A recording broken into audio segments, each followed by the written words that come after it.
Welcome to this video on the Hodge dual formula on manifolds. In this video, we'll compute the Hodge dual of a one form in spherical coordinates on R3, which introduces a curved non-Cartesian metric. This will demonstrate the role of the metric tensor G mu nu and how it enters the Hodge dual. We'll also have a look at a two-form example, the Hodge dual of a two-form. But just be aware that where you're in Cartesian coordinates in flat Euclidean space, then this just becomes the identity matrix, okay? And in Minkowski space, it becomes the one with the Lorentzian signature, -1, 1, 1, 1 on this channel. Now, make a start. So let's start. So we have coordinates x1, x2, x3, which is r theta phi. The standard line element is this, all right? Standard interval. And we have the metric tensor as these, made up the coefficients here. So diagonal metric. The absolute value of the determinant is this. And then the inverse metric is, given this is a diagonal matrix here with elements on the diagonal only, then the inverse is just the reciprocal of those. Okay, so this is the inverse metric. This is a metric, inverse metric. The general formula for Hodge dual of a one form. So the Hodge dual of one form, as in the previous videos, last few videos, I can't remember now, 3 or 4 or something like that, has the Hodge dual in it, in this form here. Okay, Hodge dual of that. In n equals 3, the Hodge dual of one form dx is this here, and we get n is 3, 3 minus 1 is 2, 2 factorial, so we get this 1 on 2 factor here, square root of the absolute value of the determinant, this inverse metric term here, the Levi-Civita symbol, not tensors, symbol, and then this wedge product here. Because we're in 3 dimensions, so a 3 form is the volume form has 3 differentials in the wedge product. When we take the Hodge dual of one of those, we get a 2 form, a n-1 form. So we're going to compute the Hodge star of dr. And just a point here, just with this factor of a half, this one on n-1 factorial, this will get dropped because when you expand this out, alpha and beta can only take up to 2, so 1 and 2. So you get alpha is 1, beta is 1, and then you get the other order. Alpha is 2, alpha is 1, and then beta can be 2, and then you can, the other one is beta is 2, and alpha is 1, so you get 2 terms there. That's why you have the factor of a half, because you only want 1. That normalizes it, so to speak. But when we talk about the form in general, we can drop that factor because we don't need that. We just need one representation of it. All right, so, but technically in writing the form out, we should put the half there because you actually end up with 2 terms when you expand out the indices. We don't want 2 terms, we want the one form. All right. Okay, since the r is dxr, and using the inverse metric, grr, which as we saw in the previous slide was 1, and the square root of the absolute value of the determinant metric is this object here, and move on now. Perhaps I can hide that for now. So the Hodge star of dx mu is this object. Okay, so dr becomes a half times, well, that square root of the absolute value of the determinant is this object here. And now if mu is r, then we have an r there. The only other non-zero term in the inverse metric is grr, so lambda must be r as well. The Levi-Civita symbol then becomes epsilon r alpha beta. So we have here dr is this, a half r squared times sine theta times 1, that's grr is 1. And then we have epsilon r alpha beta as that. Now the Levi-Civita symbol gives epsilon r theta phi is epsilon 1, 2, 3. That's their original correct order, positively oriented order. So that gives us +1 for this factor, for this symbol. And so we get the Hodge dual of dr is a half times r squared sine theta times 1 times that. And we drop the factor of a half. We only need one instance, one representation of the form. We get r squared sine theta d theta wedge d phi. We don't need the factor of half in the final answer because all possible permutations of the differentials d theta d phi is implied by the antisymmetry of the wedge product, so we can swap these around. So they're all there. We just don't need all the multiple different representations of them. So we can drop the factor by half. Okay, so the final result is the Hodge star of dr is r squared sine theta d theta wedge d phi. All right. Swapping phi and theta to give us d phi wedge d theta will give us a negative sign here because that's the negative orientation. All right. This is exactly the area form, on the two sphere of radius r.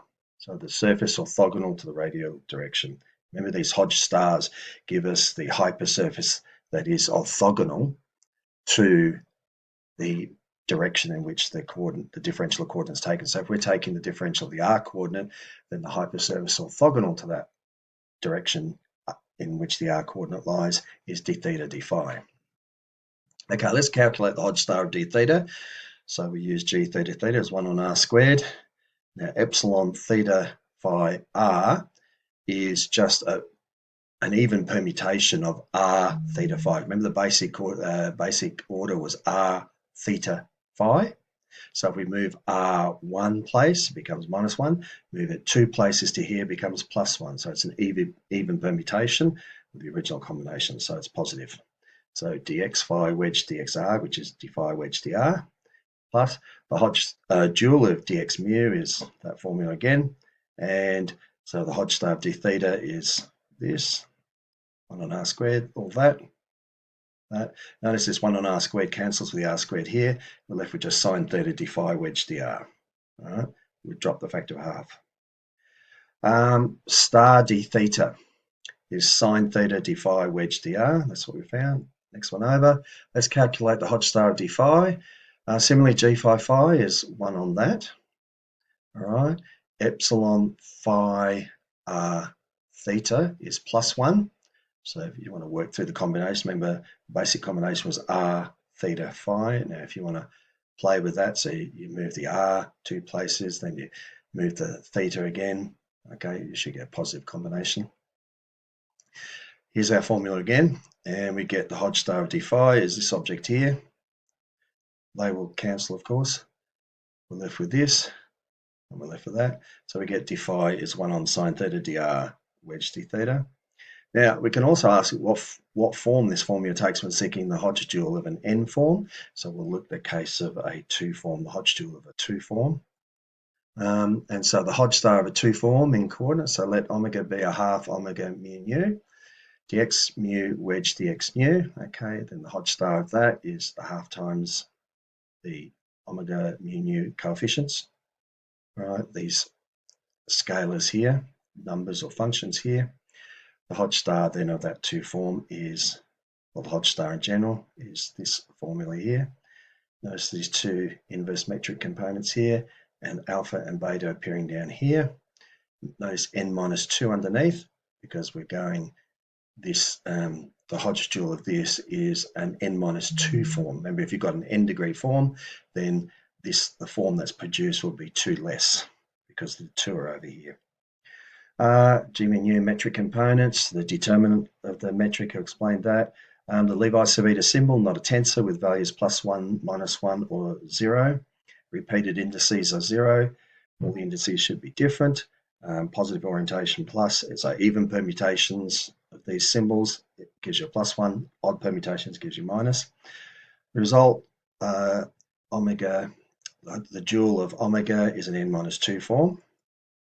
All right, let's work through a fully detailed example of the Hodge star acting on a 2 form from electromagnetism in curved spacetime, specifically in the Schwarzschild geometry, where spacetime curvature plays a key role. Now, the Faraday tensor F is a 2 form that encodes the electric and magnetic fields. You'll see that with the components shortly. We'll take a simple case of a purely radial electric field, and we get one of those. As in the case like we have the like one outside a static point-like charge distribution. So you've got a proton here, then the electric field outside of it is purely radial, all right? Or you have a point-like charge distribution. So you've got all these positive charges here, point-like distribution, they're close together somewhere, and you treat it like a gigantic positive cloud, All right. Then what's the electric field radiating from that? They're non-moving, they're stationary, so there's no magnetic field involved. So we've got this charge distribution, capital Q, in Schwarzschild space-time. Now the electromagnetic tensor has this form. Now this stationary charge only has an electric field associated with it. There is no magnetic field present because there are no moving charges. This is stationary. All right, so whether it's a single proton or a collection of them in a point sort of like distribution, then clumped together, that is, then you have a purely electric radial field. There's no moving charges, so there's no magnetic field generated, and so on. All right. Okay, next one. All right, so it has components this. So the fully doubly covariant indices, this gives us this. And it will turn out the fully contravariant version, both indices upstairs, is just the negative of this matrix. So in the static electric case with no magnetic field, the only non-zero component is, well, all the B values are 0. And we have a purely radial electric field. So the E theta, E phi are also 0. So the only two terms surviving is this one and this one. All right, remember this is rho T, rho R, rho theta, rho phi, and this is column T, column R, column theta, column phi. So now, with no magnetic field, the only non-zero component then is this one, FTR, and this one here, which is minus FRT, which is equal to minus ER on C. So this one, FTR, is this one here. It's equal to minus ER on C. And this one is the negative of this one. All right, so the value in rho T column R is this one. And the value in rho R column T is this one. So the negatives of each other.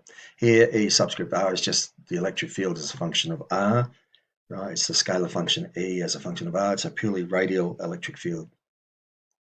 So from our Faraday tensor here, this form here, we get F is minus ER on C, C dt wedge dr. All right, that's it. That's our form. And we don't need the factor of a half, as I've explained. Now, for F is this, or FTR, you might leave it in that form just over the next page, the calculations. All right, so the Schwarzschild metric is this, reminding ourselves of that. I've been showing it the last few videos, but I'm just quoting it again here. So in coordinates CT, R, theta, phi, we define F of R is this. I'll just call this object here F of R, makes things simpler. So when we find the determinant, then we was just multiplying the elements of the metric together, the coefficients of this one, R squared, and R squared sine squared theta. Multiplying them together gives us minus R, the 4 sine squared theta. Then the absolute value of that and the square root of it gives us R squared sine theta. That's the main one we're interested in. Next, we need to find the Hodge dual of F, so star F. And the star F is star of all of this. So these components come out here. And there's just the star of this 2 form. All right, well, the formula for the Hodge star of a 2 form is this. That is n minus 2 factorial. And then repeating the same formula again, so I'll just keep it at the top of the page, so as we work down we can compare it. So the Hodge star of CT wedge dr, CDT, sorry, wedge dr is, well, square root of the absolute value of the metric determinant is this bit here. N minus 2, 4 minus 2 is 2 factorial, which is 2. Then now, if mu here is t, well, in the metric, the only non-zero term involving a t is GTT. All right, that one. And if nu here is r, then GR, well, the only other non-zero term in the metric is GRR. So we have GRR here. So alpha is t, beta is r, so we have CT, I'll just use CT coordinates. R theta phi, and that combination there gives us +1, as you'll see later. So the Hodge star of F is the components here times the Hodge star of that. which is this object here. All right. Now, another thing to note, this FTR here, these coefficients here, can be found from the contravariant form, F doubly contravariant indices TR, by lowering them using the metric. So we use the metric terms GTT and GRR.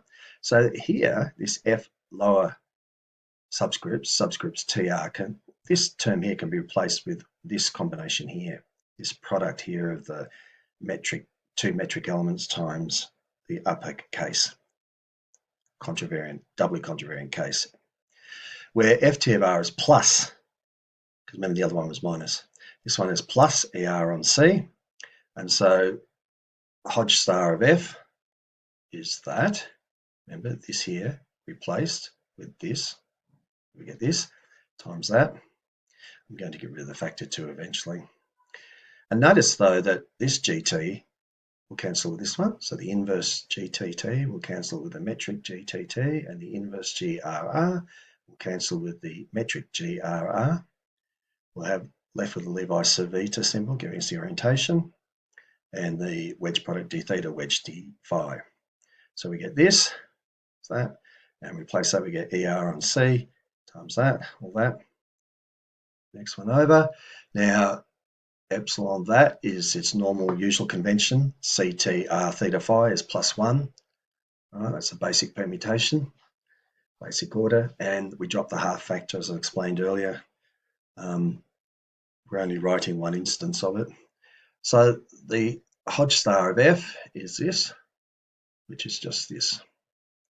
All right, that's speed of light C there, that factor C. Now this is exactly what we expect. The Hodge star of F gives the radial electric flux density through the two-sphere at radius r. So you can imagine that distribution of charge Q surrounded by a two-sphere of radius r. Okay, the flux through that, by calculating all that up, we can determine the total charge inside. All right. So if this flux equals the total charge enclosed Q, then we can calculate the electric flux through a surface S, through some surface S, at constant T and R. Instant in time, constant R, what is the flux going through that? Calculating that all up, and you'll get the total charge enclosed. All right? And the quantity is actually Q on this vacuum permittivity constant, okay? So Q on epsilon 0. So we're talking about the vacuum case. So we get here, so that's the integral over this surface, this two-sphere. The integral of the Hodge dual of F, the Hodge star of F, is just the double integral of this because we're integrating over theta and phi, theta from 0 to pi, phi from 0 to 2 pi. That r squared doesn't play a part in it, so it comes out the front here. This is a function, ER is a function of R only, it comes out because it's a purely radial electric field dependent on a function of R only in magnitude. And we get the integral of sine theta here, d theta from 0 to pi, the terminal 0 to pi, and this integral of phi from 0 to 2 pi. So we're going to get 2 pi out of that, and when we integrate this, we'll get 2. So we get Q on epsilon 0 is the constant scalar functions out here, times 2 pi, 4 pi r squared times ER on C. So ER on C, this factor of C, is this Q on this object here, which is the usual value we get from electrostatics, from basic electrostatics. All right, next. I just want to pick up another point now. We talk about electric field outside of some Schwarzschild black hole somewhere, but what does an observer measure? Because that's the important thing here. What is an observer measuring in this environment? We know what the standard formula is from electrostatics, and we've just found that, but what would be measured by an observer? So it allows me to do a couple of other things related to general relativity and coming back to 4 vectors. So let's suppose an observer is at rest in Schwarzschild coordinates. Their 4 velocity is u mu is this. They're not moving spatially. They're a stationary observer just hanging around there in space, just floating near this point-like charge distribution. What will this observer at rest relative to this distribution of charges, what will they measure? Okay, well, you take the 4 velocity of the observer. We want to normalize it. It's equal to minus c squared. And the only component active is this ut, because all these are 0. So contracting this with the metric, we're going to get this. And what that means is that's equal to minus c. Well, gtt is this minus f of r here, times ut squared is minus c squared. Well, the minuses can cancel. And we have ut squared is c squared on this object, on f of r.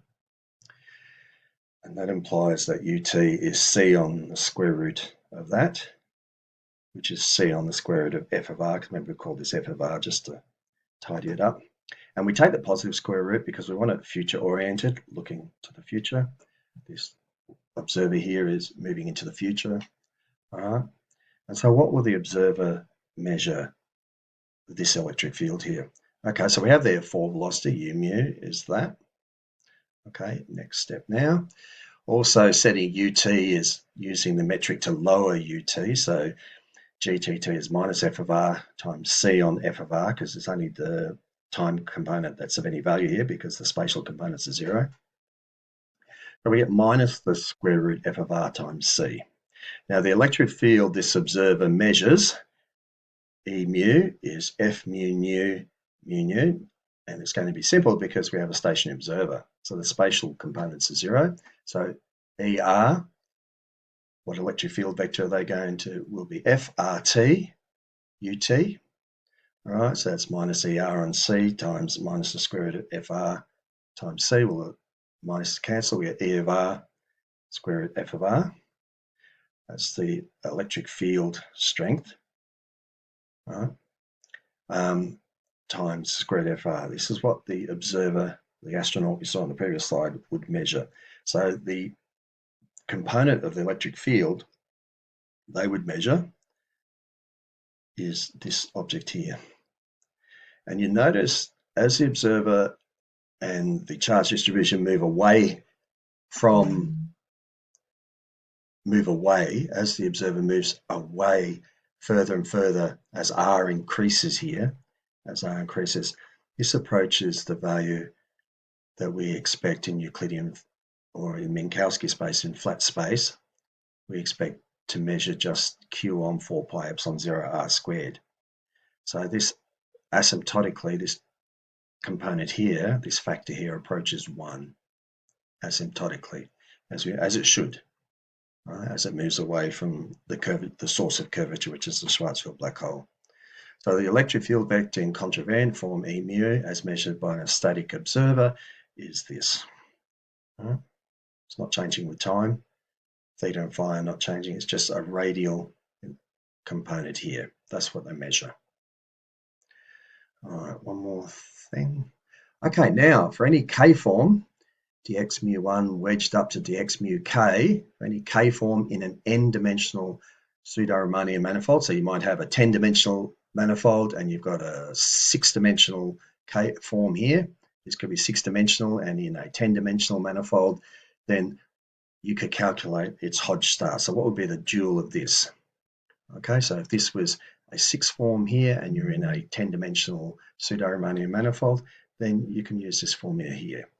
Notice that in the 2-dimensional case, in the 2-form case, we had a 2 here where the k is.